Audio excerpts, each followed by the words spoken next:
Les discussions de la grande messe nationale du dialogue ont enfin débuté ce lundi 8 avril au stade d'Angoundji. Les questions de chômage et de l'employabilité des jeunes occupent une place de choix autour de cette table ronde.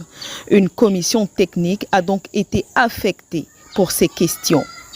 Parmi les participants, Emmanuel Vimba, défenseur des droits de l'homme et vice-président de l'Union des services publics et assimilés internationales, région Afrique francophone. Il y a des gens qui ont travaillé en amont, c'est-à-dire le ministère de la Réforme a travaillé en amont, suite à toutes les contributions qui avaient été versées par les populations gabonaises.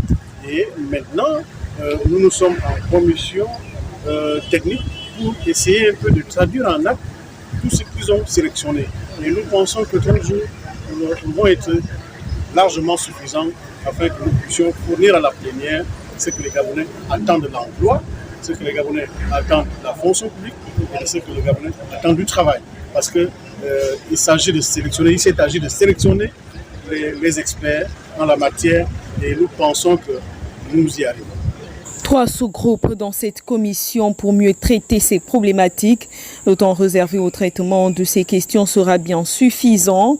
Un diagnostic profond sera fait sur les conditions de recrutement au niveau public et parapublic, en tenant bien sûr compte des attentes des Gabonais. Les jeunes qui sont en plein recrutement depuis plus de 20 ans aujourd'hui, ça ne peut pas se concevoir que dans un petit État, qu'au lieu de recruter la jeunesse, au lieu de recruter les fonctionnaires, nous avons des agents publics qui sont encore en plein recrutement, des milliers d'agents publics qui sont en plein recrutement depuis près de 30 ans aujourd'hui. Et ce n'est pas normal.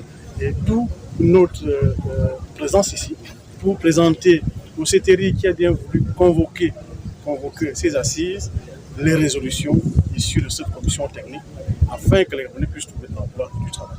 Les travaux se tiendront jusqu'au 30 avril prochain. Le président du CAP et vice-président de l'US Public International, région Afrique francophone, reste ouverte à toutes sortes de propositions, offrant ainsi la possibilité aux Gabonais d'interagir dans la reconstruction de leur pays.